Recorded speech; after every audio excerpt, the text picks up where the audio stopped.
Aujourd'hui, nous allons parler de l'éjection de périphériques. Dans un premier temps, nous allons voir qu'est-ce que c'est.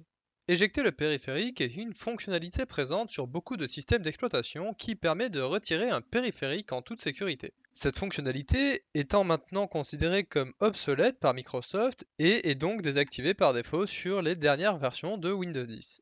Voyons maintenant pourquoi cette fonctionnalité a vu le jour dans un premier temps. Cela fut créé pour différentes raisons.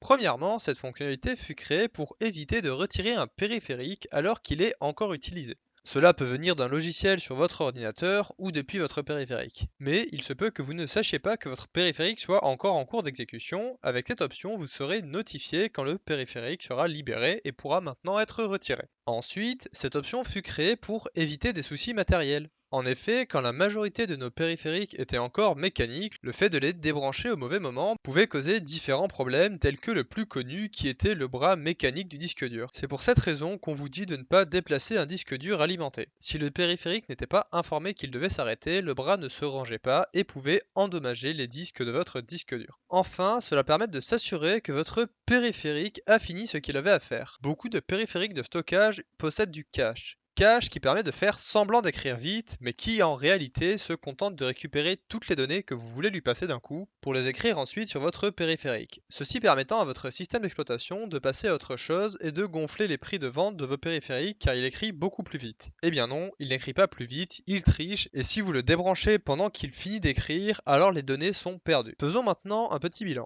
Faut-il éjecter son périphérique ou faut-il désactiver la fonctionnalité par défaut? Prenons notre premier problème. Ici, l'optique le plus viable est l'éjection du périphérique, même si aucun de mes périphériques ne supporte l'éjection, car là est notre premier problème. Votre périphérique doit supporter l'éjection pour que cela fonctionne, sinon peu importe que vous éjectiez ou non, vous pourrez avoir des pertes. Ce problème a tendance à réduire avec le temps, mais reste existant. En revanche, si vous désactivez la fonctionnalité, alors vous êtes sûr de ne pas avoir de retour et donc ne profitez pas du support implémenté par la majorité des nouveaux périphériques. Pour le deuxième problème, encore une fois, la majorité des périphériques de nos jours supportent maintenant le fait d'être débranchés directement et certains ne supportent pas non plus l'éjection sécurisée, ce qui rend obsolète la fonctionnalité d'éjection pour la majorité des périphériques, mais est toujours utile, voire indispensable pour certains. Enfin, pour ce dernier problème, Windows se veut désactiver le cache de son côté et demander au périphérique de désactiver le sien aussi. Le souci ici, c'est que, une fois de plus, certains périphériques ne supportent pas forcément ces instructions et vont donc encore utiliser leur cache bien que Windows demande de ne pas le faire, causant ainsi des pertes si vous débranchez sans avoir éjecté le périphérique au préalable.